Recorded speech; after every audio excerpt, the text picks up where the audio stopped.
नमस्कार, स्वागत है आप सबका हमारे टेलीग्राम क्यूज एक्सप्लेनेशन में। हम 7 अप्रैल के हमारे टेलीग्राम ग्रुप पर डले क्वेश्चंस का एक्सप्लेनेशन हम इस वीडियो में देखेंगे। उस दिन के जो टॉपर्स हैं वो हैं अविनेश, जिनका नाम है और जिनका नंबर है 39 आउट ऑफ 50। आगे देखते हैं।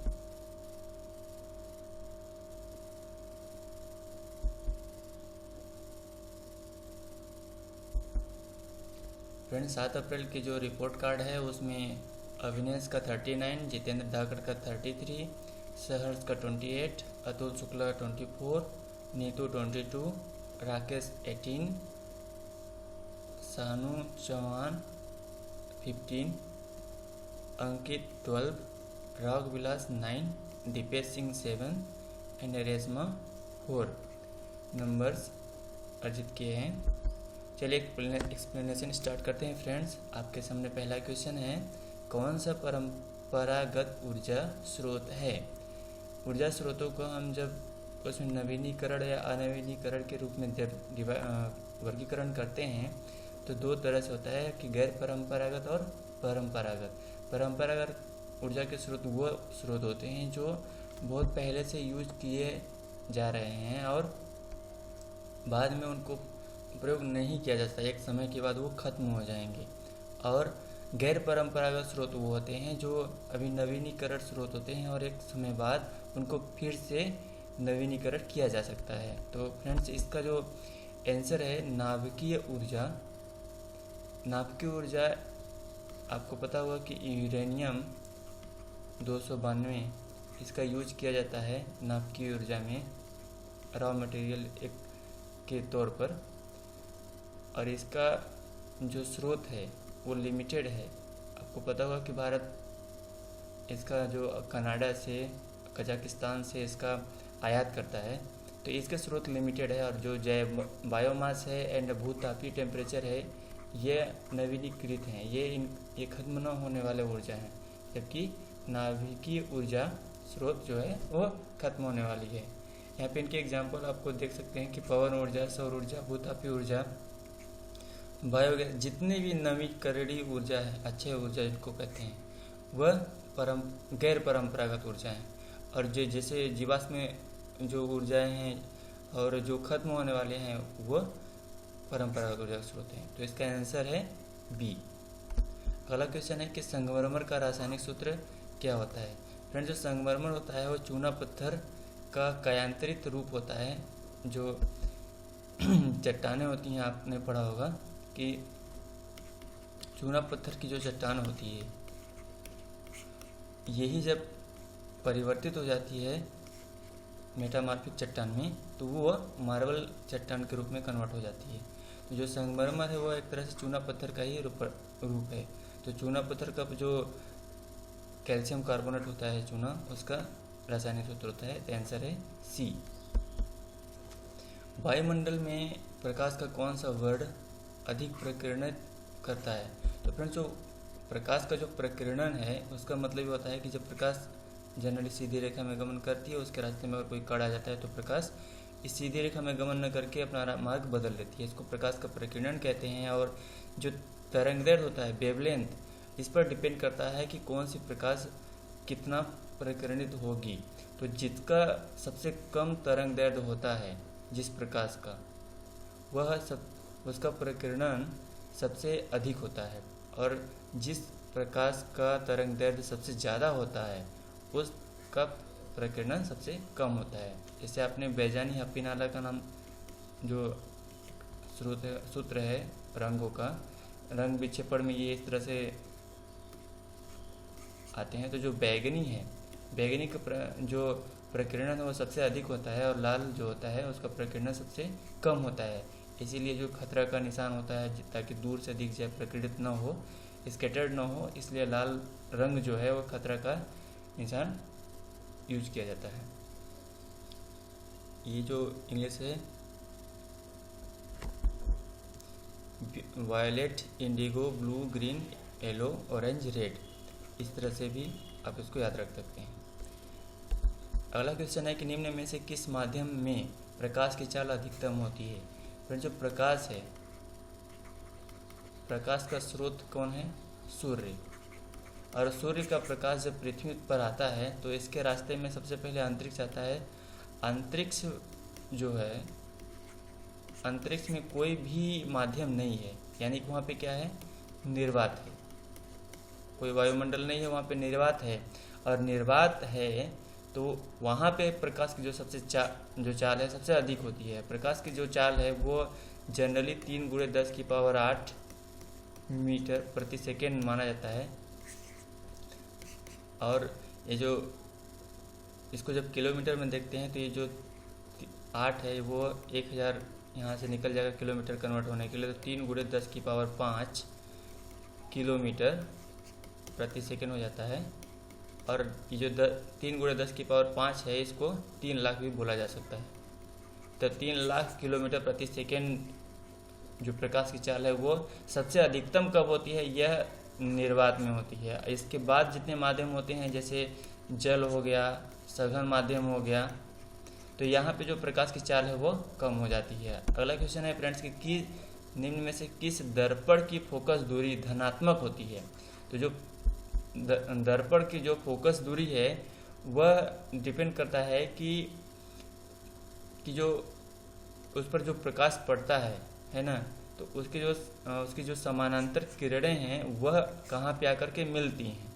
तो जैसे इन फिगर्स में देख सकते हैं, इसका उत्तर है उत्तल दर्पण। उत्तल दर्पण में हम उत्तल दर्पण का मतलब जिसका भाग जो है, पृष्ठ जो है उभरा हुआ है, तो इसमें जो समानांतर रेखाएं हैं, जैसे ये वाली रेखा हो गई और ये रेखा हो गई, ये रेखाएं जब परावर्तित हो रही हैं, परावर्तित होने के साथ साथ ये इनका जो एक भाग है एक पॉइंट पे मिल भी रहा है।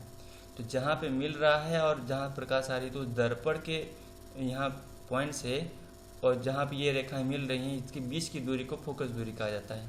तो ये फोकस दूरी धनात्मक किस में होता है? यह उत्तल दर्पण में होता है। ठीक है फ्रेंड्स, अवतल दर्पण में ये ऋणात्मक होता है। अगला क्वेश्चन है कि पादपों में पाया जाने वाला वृद्धि हार्मोन निम्न में से कौन सा है? तो फ्रेंड जो पादपों की जो हार्मोन है और मनुष्यों के जो हार्मोन है थोड़ा अलग अलग होते हैं। तो इनमें पहले देख लेते हैं कि जो इंसुलिन है और थायरॉक्सिन है, पिछले वीडियो में हमने डिस्कस किया था, ये मानव जानवरों के जो वृद्धि हार्मोन्स हैं वो हैं। और जो जिब्रेलिन है और एडिनेलिन है यह पादप हार्मोन है। तो जो जिब्रेलिन है वह कोशिका विभाजन में काम आता है, मतलब जो पौधे पादप होते हैं, तो इसका जो आंसर है ए हो जाएगा। और जो एडिनेलिन है यह थायरॉक्सिन और एडिनेलिन क्या करते हैं? हृदय की धड़कन को नियंत्रित करने वाले हार्मोन होते हैं। तो इसका जो आंसर है ए हो जाएगा और बी भी। थायरॉक्सिन मनुष्य में होता है और एडिनेलिन जो होता है पादप हार्मोन में काउंट होता है। और जो इंसुलिन है वो पेंक्रियास जो ग्लैंड है वहाँ से सेक्रेट होता है, जो रक्त में शुगर के स्टार्च की मात्रा को नियंत्रित करता है। अगला क्वेश्चन है फ्रेंड्स, विभक्त वलय का उपयोग किस उपकरण में किया जाता है? जो विभव वलय है उसका उपयोग विद्युत मोटर में किया जाता है। इसका आंसर है ए।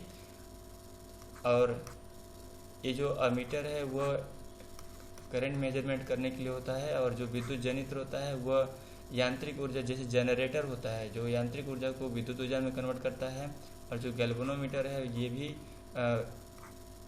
करंट मेजरमेंट के लिए एक उपकरण है। तो जो आंसर है इसका विद्युत मोटर है। विद्युत मोटर क्या होता है? जो विद्युत ऊर्जा को यांत्रिक ऊर्जा में कन्वर्ट करे। अगला क्वेश्चन है कि विद्युत आवेश का एसआई मात्रक क्या है?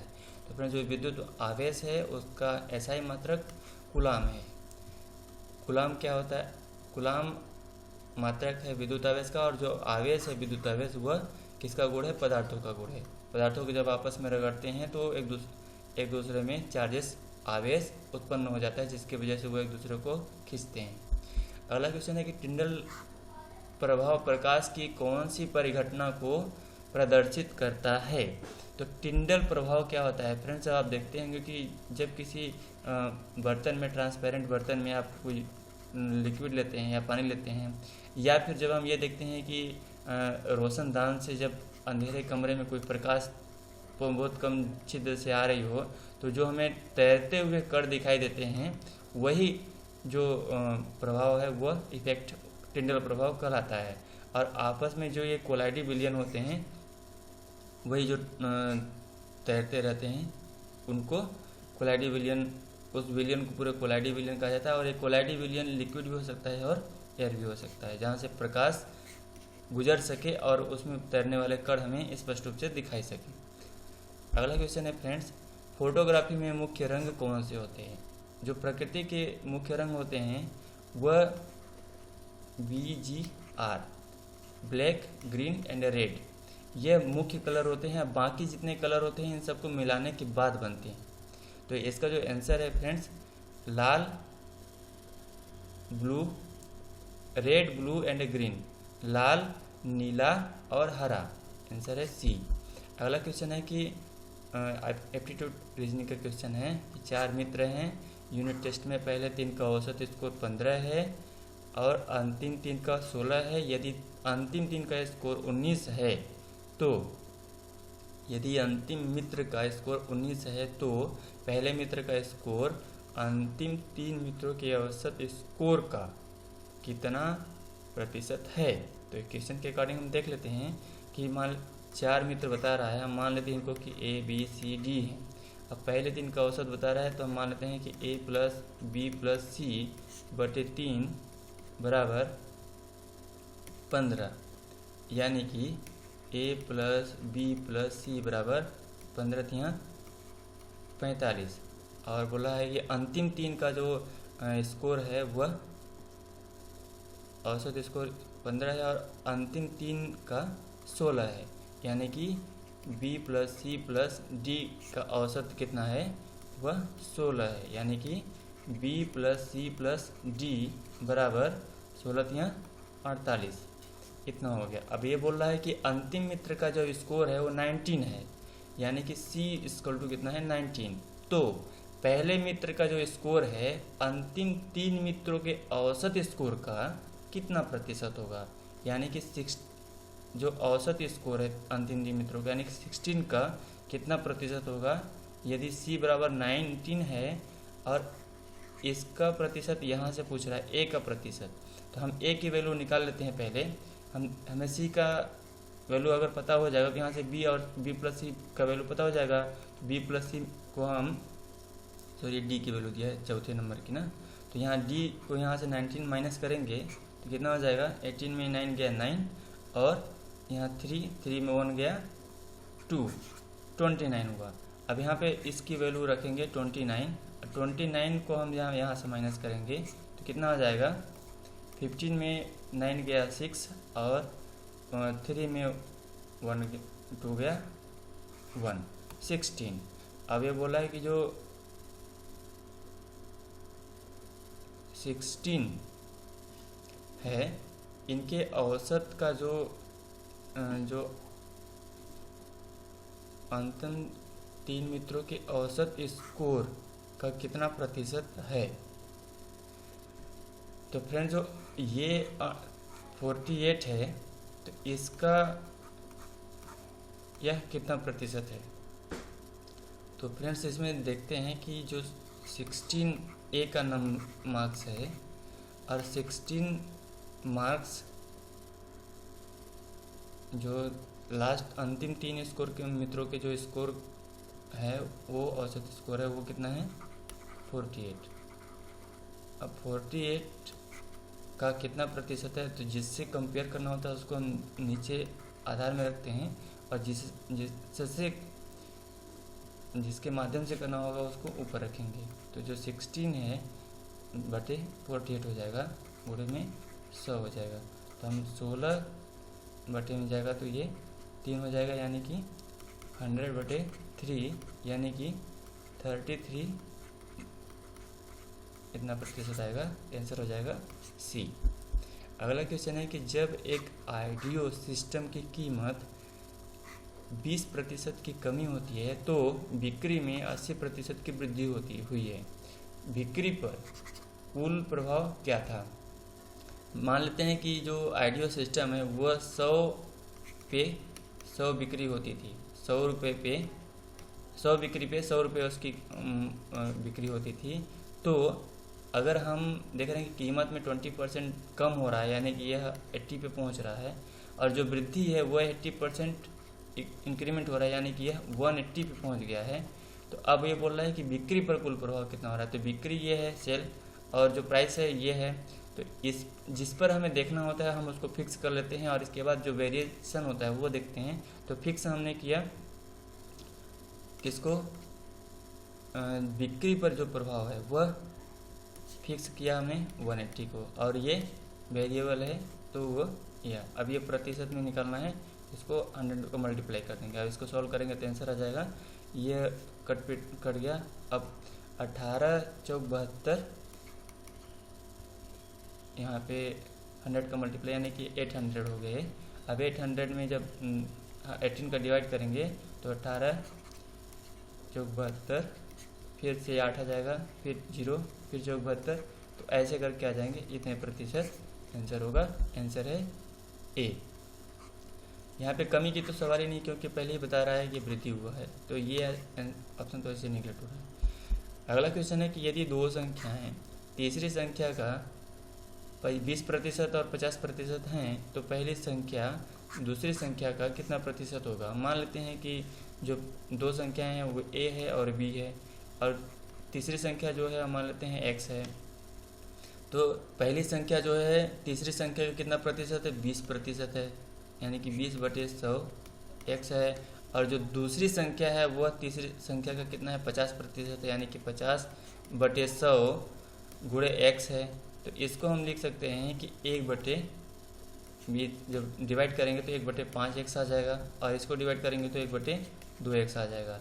यानी कि x बराबर कितना आ गया, 5a, और यहाँ पे x बराबर कितना आ गया, 2b। अब x बराबर में दोनों बराबर हैं, तो जब एक साइड अगर लेफ्ट हैंड साइड बराबर है तो राइट हैंड साइड भी बराबर हो जाएगा। तो लेफ्ट हैंड साइड को बराबर के बाद हम जब राइट हैंड साइड के 5a = 2b लिखा जा सकता है। तो यहाँ पे a = हो जाएगा 2/5b।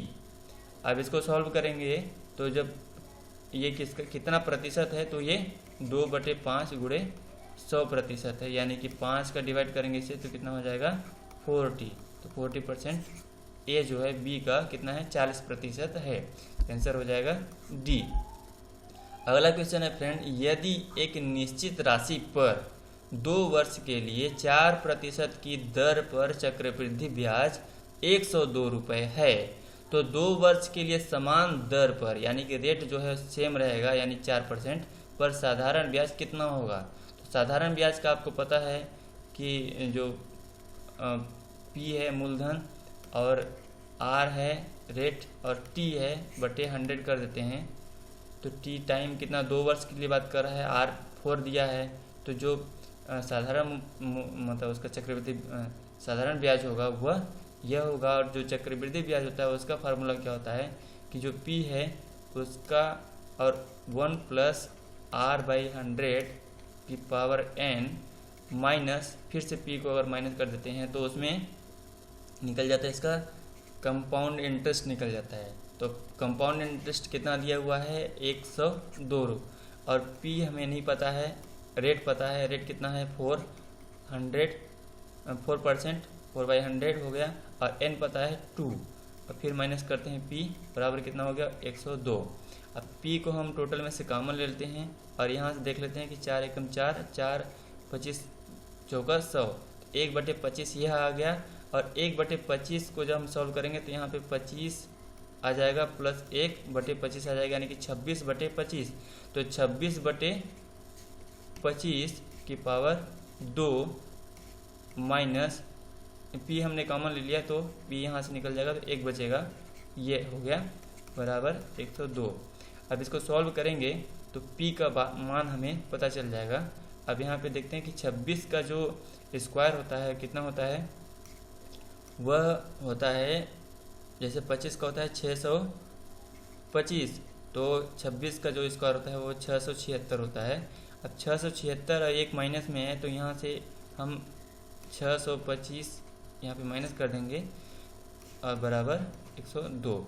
अब इसको माइनस करने के बाद कितना बचेगा, 6 में 5 गया 1, 7 में 2 गया 5, 6 में 6 0 बटे 625 पी। अब पी बराबर कितना हो गया, ये उधर जाएंगे तो 102 में 51 डिवाइड हो जाएगा और ये 625 जो है ऊपर में मल्टीपल में चला जाएगा। अब 51 दूना 102, 625 में 2 का गुणा करेंगे तो कितना हो जाएगा 1250। तो 1250 जो आ रहा है पी की वैल्यू आ रही है, पी बराबर 1250। अब यहाँ पे पी की वैल्यू रख देंगे तो हमें सिंपल इंटरेस्ट मिल जाएगा। सिंपल इंटरेस्ट यहाँ पे पी के रखेंगे वैल्यू 1250 गुणे आर इक्वल टू 4 यानी कि और टी इक्वल टू 2 बटे 100। डिवाइड करेंगे अब इनको तो 1 0 यहाँ से कट जाएगा और 25 पंचे 125 और 5 दूना 10 और 2 यहाँ से कट जाएगा, 2 यहाँ से कट जाएगा और 25 चौका 100 यानी कि जो साधारण ब्याज होगा वो कितना होगा 100 रुपये। आंसर हो जाएगा डी। अगला क्वेश्चन है कि रमन एक कार्य को 48 दिनों में करता है जबकि निवाज उसी कार्य को 56 दिनों में करता है। वह दोनों एक साथ कार्य करना शुरू करते हैं। यहाँ पे हम देख लेते हैं कि पहला है रमन और दूसरा है निवाज। निवाज एक काम को कितने दिन में कर सकते हैं, रमन 48 में और जो निवाज है वो 56 डेज में काम कर सकता है। वह दोनों मिलकर के कार्य प्रारंभ करते हैं, शुरू करते हैं और 12 दिन तक काम करते हैं। 12 दिन के बाद जो चीरू है वह उनसे जुड़ जाता है और वो तीनों मिलकर के जो बचा हुआ काम है उसको 9 दिनों में पूरा करते हैं। तो इन सभी को काम करने के जो टोटल पैसे मिले हैं यानी टोटल काम का इतना रुपए प्राप्त हुआ है। तो इसमें जो निवाज का हिस्सा है वह कितना होगा। तो फ्रेंड्स हम ये देख लेते हैं कि जो स्टार्टिंग जो काम ये डिवाइड कर रहे हैं तो हम टोटल काम पहले देख लेते हैं, टोटल वर्क कितना है। तो टोटल वर्क निकालने के लिए हम इनका एलसीएम ले लेते हैं। तो इनका एलसीएम कितना आ जाएगा 48 56 का, इनको 8 से डिवाइड करेंगे तो 8 6 48 और 8 7 56। तो 8 गुणे 6 और 6 गुणे 7 तो 7 8 6 48, 48 में 7 का मल्टीप्लाई करेंगे तो 7 8 56 की 6, 7 चौक 28, 28 6 28 और 5 33, 336। तो 336 टोटल वर्क हम मान के चल रहे हैं कि 336 टोटल वर्क है और जिनका पे आउट हो रहा है कितना 13,440। अब 336 टोटल वर्क है तो ये एक दिन में कितना वर्क है एक दूसरे कर रहे हैं। ये जो 48 है यह एक दिन में 7 वर्क कर रहा है और ये 56 वाला है यह एक दिन में कितना काम कर रहा है 6 पार्ट काम कर रहा है। तो हमें किसका निकालना है निवाज का हिस्सा निकालना है। तो हमें फालतू का मतलब ज़्यादा कैलकुलेशन करने के चक्कर में नहीं पड़ना है, निवाज के कैलकुलेशन करना है। तो निवाज जो है यह स्टार्टिंग काम 12 दिन तक करता है और अगला जब चीरो जुड़ जाता है तो 9 दिन तक और करता है यानी कि 21 दिन टोटल काम कर रहा है और प्रतिदिन 6 भाग काम कर रहा है। यानी कि अब हम इसको टोटल काम देखते हैं इसका निवाज का तो कितना हो जाएगा 21 गुणे 6। तो 21 गुणे 6 करेंगे तो 6 कम 6 6 दूना 12 126। 126 भाग 336 में से टोटल किया इसने। तो जब हम निवाज का भाग देखेंगे कि निवाज का जो हिस्सा है वो कितना होगा तो टोटल जो हिस्सा बन रहा है कितना बन रहा है 13,440 और कितने भाग का बन रहा है 336 भाग का। अब 336 भाग का बन रहा है तो यह बटे कर दिए इसके तो ये एक भाग का हो गया और निवाज ने कितना भाग काम किया है 126। तो अगर हम 126 का गुणा कर दें तो हमें निवाज का हिस्सा प्राप्त हो जाएगा। अब इसको डिवाइड करते हैं फ्रेंड्स, कैलकुलेट करते हैं तो 336 है इसको हम कैलकुलेट करेंगे यहाँ से 4 से मल्टीप्लाई करते हैं तो 36 का 4 से मल्टीप्लाई करेंगे तो कितना आ जाएगा 4 छंग 24, 4 3 12 2 14 की 4, 4 3 12 1 13 यानी कि 36 एकम 36 36 चौका 1344 यानी कि 4 से हो रहा है, तो 40 यहाँ पे आ गया और 126 का मल्टीप्लाई करेंगे इससे तो कितना आ जाएगा 0, 4 छंग 24 की 4, हाथ में 2 और 4 दूना 8, 2 10 की 0, हाथ में 1, 4 एकम 4 1 5।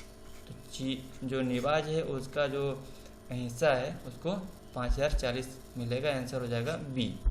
अगला क्वेश्चन है फ्रेंड्स, भारत में अंग्रेजी शिक्षा किसके द्वारा लागू की गई थी?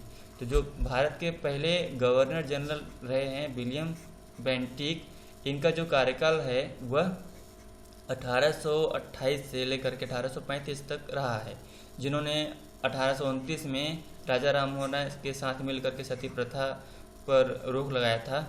और इन्हीं के ही जो शासनकाल में जो मैकाले माइन्यूट बोला जाता है, मैकाले ने जो अपना शिक्षा व्यवस्था का खाका खींचा था, बनाया था, तो मैकाले उसका अध्यक्ष था। इसी के अध्यक्षता में एक आयोग का गठन किया गया था 1835 में, जिसने अपनी रिपोर्ट दिया था गवर्नर जनरल को। और इन्हीं के टाइम पर उस व्यवस्था को अंग्रेजी जो शिक्षा पद्धति है अंग्रेजी को उसमें शामिल किया गया था। और उसमें ये ऐसी व्यवस्था की गई थी कि इंग्लिश जो है सबसे पहले जो उच्च वर्ग के लोग हैं उनको बताया जाएगा और धीरे धीरे निम्न वर्ग के लोगों में स्प्रेड होता जाएगा इंग्लिश। तो इसका जो अंग्रेजी व्यवस्था किसके द्वारा लाया गया? बेसिकली देखा जाए तो जो मैकाले है उसके द्वारा लाया गया। लेकिन जैसे यहाँ पे कोई काम करता है तो जो उसका इनॉग्रेशन करते हैं उनको माना जाता है, तो उस समय एक तरह से कह सकते हैं कि जो लॉर्ड विलियम बेंटिक थे उन्होंने इनको माना जाएगा, इसका श्रेय इसको दिया जाएगा। लेकिन इसके जो सूत्रधार थे वह लॉर्ड मैकाले थे। आंसर हो जाएगा डी। अगला क्वेश्चन है कि भारत में दास प्रथा कब अवैध घोषित किया गया था? फ्रेंड्स, जो दास प्रथा है ऐसा होता था कि जब गुलामों को मतलब लोगों को मजबूरी में, चाहे वो धन की मजबूरी हो चाहे खाने की कहीं भी अकाल पड़ जाता तो भी लोगों को एक जगह से दूसरी जगह ले जाया जाता था और उनसे गुलामी करवाई जाती थी। बेसिकली ये शुरू हुआ था कि जब अमेरिका की खोज हुई थी, ब्रिटेन जो यूरोप के लोग हैं, तो उन लोगों ने क्या किया था, वहाँ पे पहले पूरा जंगल झाड़ी था और जंगल झाड़ी को साफ करके बागान स्थापित किया और बागानों में मजदूरों का काम करने के लिए लोग एक जगह से दूसरी जगह ट्रांसफ़र किए गए। जैसे अफ्रीका में भी मतलब बहुत सारे गुलाम भारत से ले जाए जाते थे और अफ्रीका के गुलाम अमेरिका में ले जाए जाते थे और दक्षिण अमेरिका में ले जाए जाते थे। इस तरह से गुलामों का आदान प्रदान एक देश से दूसरे देश में ले जाया जाता था। इस प्रथा का उन्मूलन, क्योंकि जो दास प्रथा है उसको लेकर के जो अमेरिका है वहाँ पे एक क्रांति भी हुई थी। अमेरिकी क्रांति के बाद मतलब जो अब्राहम लिंकन हैं उनके टाइम पे और यहाँ पे उनके टाइम पे इसको लेकर के एक तरह से झगड़ा भी हुआ था और झगड़ा के साथ साथ मतलब एक विद्रोह और एक जो उच्च वर्ग होता था उनसे नाराज़ हुआ था और अब्राहम लिंकन की हत्या भी कर दी गई थी। तो इस प्रथा को ख़त्म करने के लिए 1807 में ब्रिटेन ने सबसे पहले कानून बनाया था, ठीक, और जिस पर क्या किया था उसने जो अफ्रीका से गुलामों को खरीदता था उस पर बंदी कर दिया। और 1808 में अमेरिका ने इस पर कानून बनाया, ठीक। और इसके बाद जो 1833 है, 1833 का जो अधिनियम भारत में आया था तो उसके माध्यम से व्यवस्था दी गई थी कि जितने भी ब्रिटिश गवर्नमेंट हैं, मतलब ब्रिटिश गवर्नमेंट के जो डोमिनियन हैं, वहाँ पे दास प्रथा बंद कर दी जाए। और भारत में ख़त्म होते होते 1843 लग गया था। तो 1843 में भारत में दास प्रथा बंद करने के लिए अधिनियम पारित किया गया था। आंसर होगा 1843 ए। अगला क्वेश्चन है कि सत्यार्थ प्रकाश पुस्तक किसने लिखा था? फ्रेंड, जो सत्यार्थ प्रकाश पुस्तक है वह किसने लिखा? दयानंद सरस्वती ने। कब? और दयानंद सरस्वती ने आर्य समाज का स्थापना किया था। आर्य समाज की स्थापना उन्होंने 1875 में किया था। और जो ये सत्यार्थ प्रकाश है, सत्यार्थ प्रकाश ही जो आर्य समाज का जो है प्रमुख ग्रंथ है और इसकी रचना स्वामी दयानंद सरस्वती ने किया था और इन्होंने ही आर्य समाज की स्थापना की थी। अगला क्वेश्चन है कि किस संविधान संशोधन द्वारा संसद को दिल्ली के लिए विधानसभा तथा मंत्रिपरिषद के गठन के लिए शक्ति प्रदान की गई है? तो फ्रेंड्स, जो इसमें 69वां संशोधन है, इसके माध्यम से दिल्ली में मतलब जो दिल्ली है उसके लिए संसद को एक क्या शक्ति प्रदान किया गया इसके माध्यम से 69 के माध्यम से कि वो दिल्ली के लिए विधानसभा और मंत्रिपरिषद का गठन करें।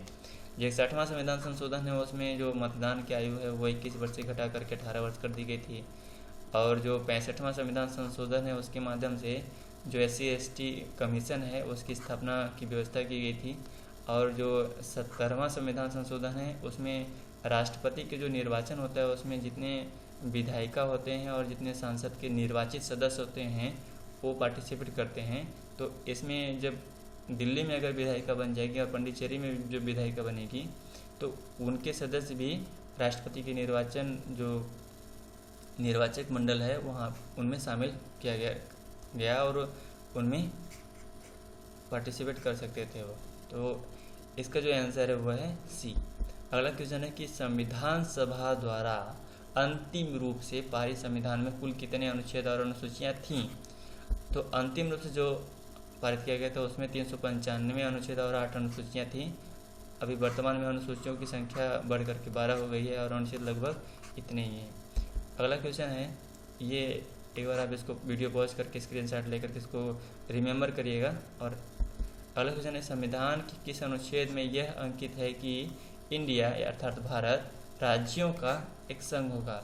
तो राज्यों का संघ होगा कि हमने पिछले प्रश्न में देखा जो भाग 1 है, 1 किसकी व्यवस्था करता है? संघ और उसके क्षेत्र। यह कितना है? 1 से 4 तक। तो 1 से 4 तक है अनुच्छेद 1 से 4 तक। और इसमें बोला है कि किस अनुच्छेद की बात कर रहा है? संघ और राज्य क्षेत्र 1 से 4 तक है, लेकिन इस संविधान का जो अनुच्छेद इनमें से कौन सा अनुच्छेद है जो कि इसमें अंकित किया गया है कि इंडिया अर्थात भारत राज्यों का एक संघ होगा? तो फ्रेंड्स जो इसमें अनुच्छेद 1 है वह बताता है कि जो इंडिया भारत है वो राज्यों का एक संघ हुआ, यानी कि राज्य जो हैं वह मिल करके संघ का निर्माण नहीं किए हैं। और ये नहीं है कि राज्य जब चाहे उनसे अलग हो जाएं, जैसी व्यवस्था अमेरिका में है वैसा व्यवस्था यहाँ पे नहीं है। राज्य चाहे तो भी वो भारतीय संघ से अलग नहीं हो सकते हैं। और जो अनुच्छेद 2 और 3 है यहाँ पे जैसे कि भारत देश में कोई अगर नया क्षेत्र शामिल होता है या फिर भारत में जो क्षेत्र है उस क्षेत्र में से ही जैसे कि एक राज्य है उस राज्य को 2 राज्य में कन्वर्ट करना हो तो 2 राज्य में कन्वर्ट करने की जो व्यवस्था है या फिर उसका नाम परिवर्तन करने की व्यवस्था है यह 2-3 में किया गया है और 4 जो है 2 और 3 से ही संबंधित अनुच्छेद है। तो इसका जो आंसर है वह अनुच्छेद 1 है, ऑप्शन ए। अगला क्वेश्चन है कि निम्नलिखित में से किसने ग्रोथ एंड फाइनेंस नामक पुस्तक लिखा है? ग्रोथ एंड फाइनेंस जो लिखा है इसमें से फ्रेंड जो सी रंगराजन हैं जो अपने RBI के 19th गवर्नर रहे हैं उन्होंने इस पुस्तक की रचना किया है। आंसर है सी। अगला क्वेश्चन है कि भारत में 1000, 5000 और 10,000 के नोट आज़ादी के बाद दोबारा कब शुरू किए गए थे? ये जो नोट है पहले चलते थे RBI द्वारा और जब ये 1946 में इन नोटों को क्या क्या बंद कर दिया गया था, 1000 और 10,000 के नोटों को बंद कर दिया गया था। और 1954 में पुनः इनको शुरू किया गया, जिसे फिर से 1978 में जनता पार्टी की जब सरकार बनी थी तो इसको बंद कर दिया गया था। तो इसको बोला कि आज़ादी के बाद दोबारा शुरू कब किया गया था? तो 1954 आंसर होगा बी। अगला क्वेश्चन है कि व्यापार और आर्थिक संबंध समिति की अध्यक्षता कौन करता है? जो फ्रेंड व्यापार और आर्थिक संबंध होते हैं इस समिति की अध्यक्षता जो केंद्रीय वित्त मंत्री होते हैं वो करते हैं। तो आंसर है बी। अगला क्वेश्चन, भारत में सबसे बड़ा बाघ अभयारण्य कौन सा है? सबसे बड़ा की यहाँ बात कर रहा है तो क्षेत्रफल की दृष्टि से बात कर रहा है। तो क्षेत्रफल की दृष्टि से सबसे बड़ा जो बाघ अभयारण्य वो नागार्जुन श्रीशैलम है जो आंध्र प्रदेश और तेलंगाना की सीमा पर स्थित है। तो इसका आंसर है सी।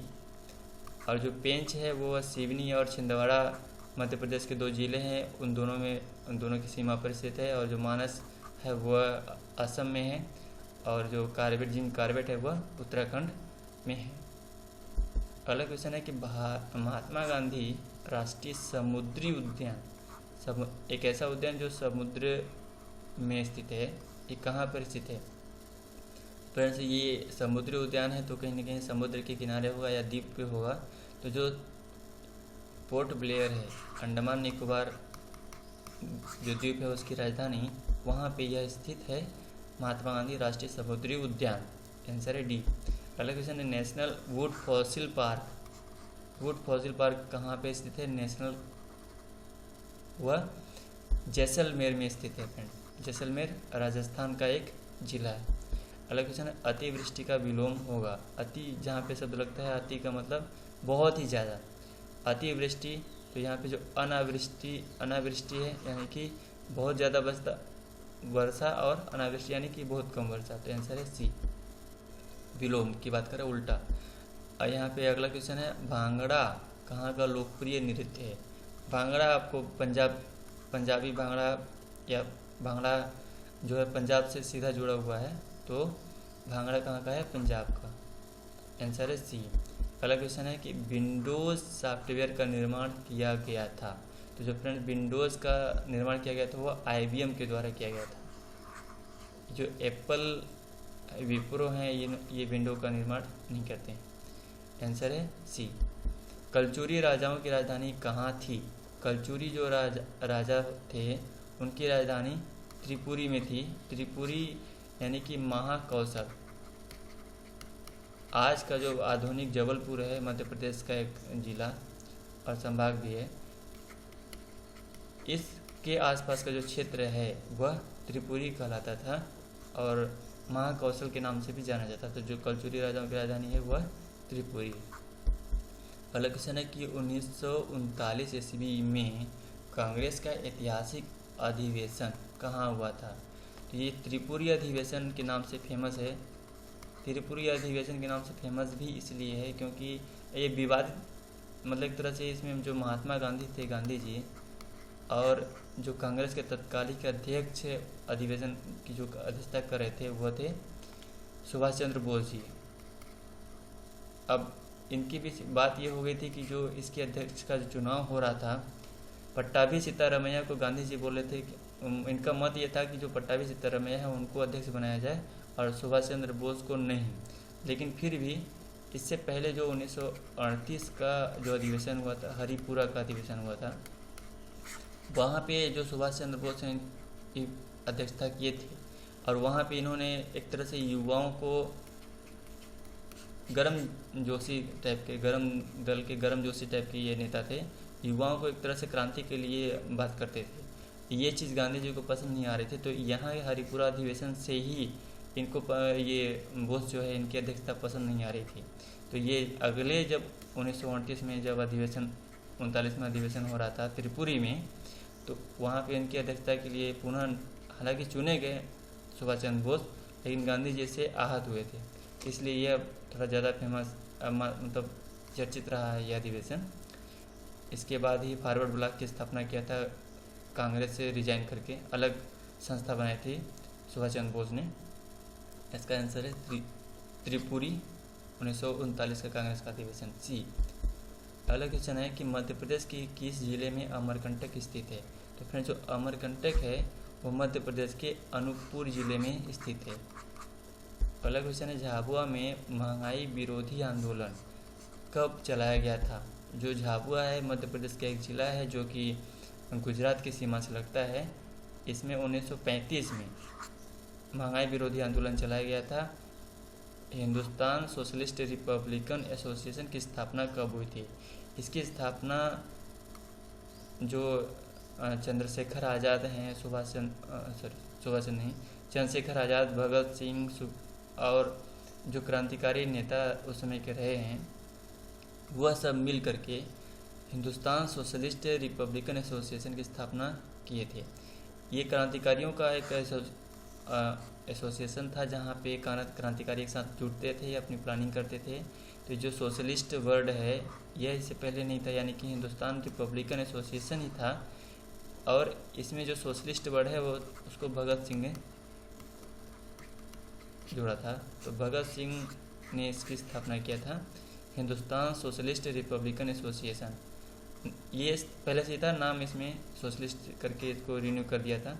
यह किया था सन 1927 में। आंसर है डी। अगला है मध्य प्रदेश के किस जिले में चंद्रशेखर आज़ाद कुछ समय तक भूमिगत रहे थे। मध्य प्रदेश का जो झाबुआ जिला है वहाँ पे चंद्रशेखर आज़ाद जी का जन्म हुआ था। और ये पूछ रहा है कि जो आज़ाद जो है मध्य किस जिले में भूमिगत रहे थे। अंग्रेज जब काकोरी कांड हुआ था इसके बाद इनकी सर्चिंग वारंट मतलब वो पकड़ने के लिए अरेस्ट वारंट इनके लिए नाम पर जारी किया गया था। तो ये अंग्रेज़ों से छुप छुप करके रहते थे, यानी कि भूमिगत रहते थे, अंडरग्राउंड रहते थे। तो वह क्वेश्चन पूछ रहा है कि ये कहाँ पे रहते थे। ये जो ओरछा जगह है, ओरछा छतरपुर जिला है मध्य प्रदेश का। बेतवा नदी के किनारे पर जो ओरछा शहर है वहाँ पे थे भूमिगत। अगला क्वेश्चन है कि महाजनपद काल में उज्जैन किसकी राजधानी थी। पिछले 2-3 दिनों में ये रिपीटेड क्वेश्चन है कि उज्जैन जो है, जो अवंती महाजनपद था उज्जैन और महिष्मती, उसके 2 राजधानियाँ थीं। जो उज्जैनी आज उज्जैन के नाम से जानी जाती है और जो महिष्मती है वो महेश्वर के नाम से जानी जाती है। तो आंसर है इसका डी।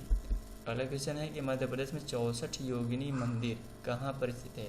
फ्रेंड, जो 64 योगिनी मंदिर है वह जो खजुराहो है, खजुराहो यहाँ पे छतरपुर दे दिया है। छतरपुर एक ज़िला है, ज़िला के अंदर एक जगह है खजुराहो। खजुराहो में ही बहुत सारे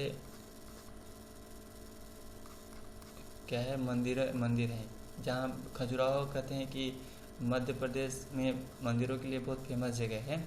तो यहाँ पे बहुत सारे मंदिर हैं, उनमें से एक है 64 योगिनी मंदिर। और 64 योगिनी मंदिर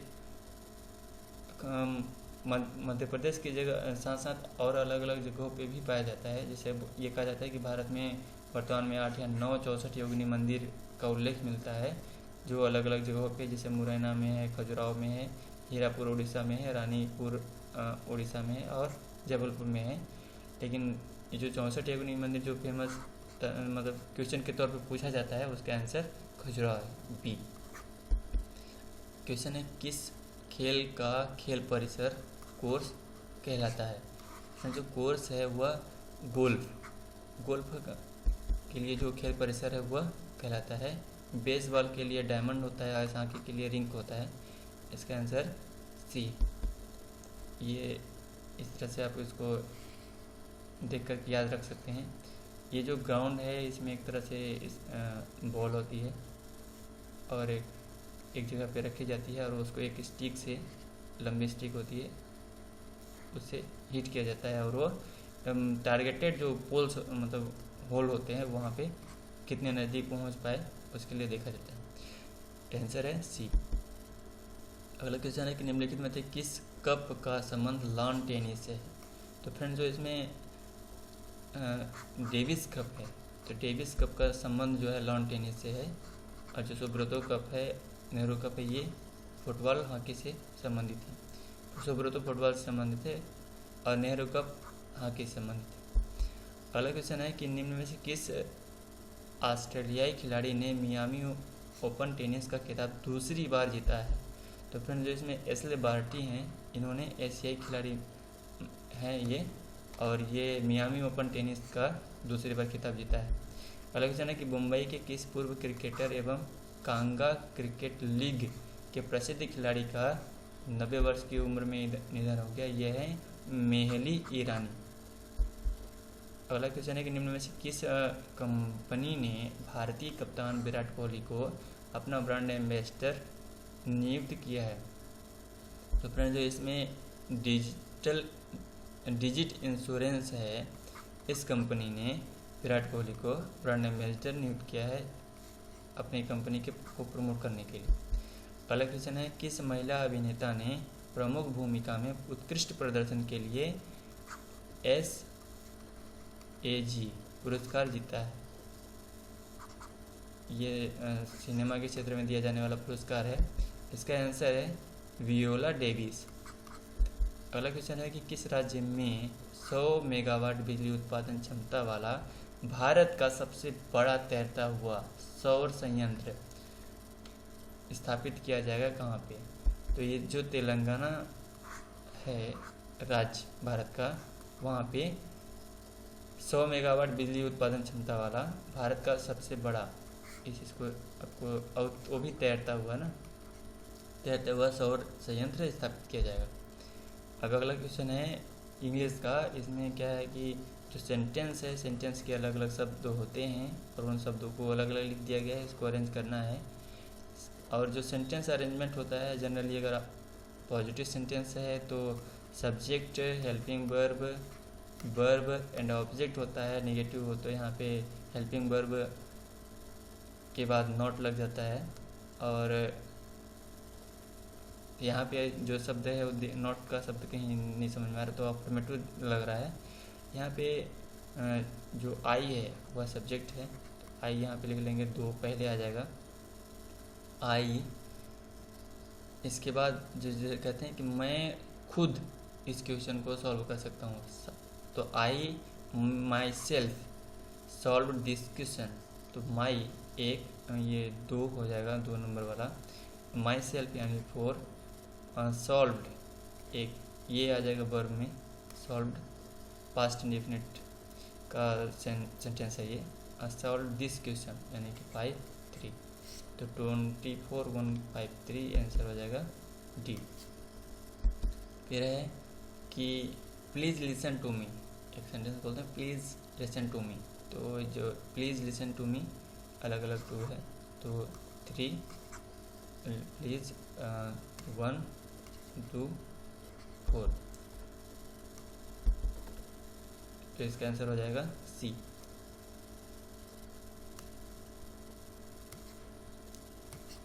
अगला क्वेश्चन है Sudhir rupees million of donated.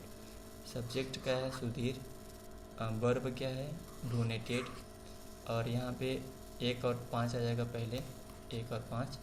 इसके बाद Sudhir donated millions of rupees यानी कि 3 4 2 15 3 4 2, आंसर हो जाएगा ए। अगला है कि 5 stars stage Ankur hotel in.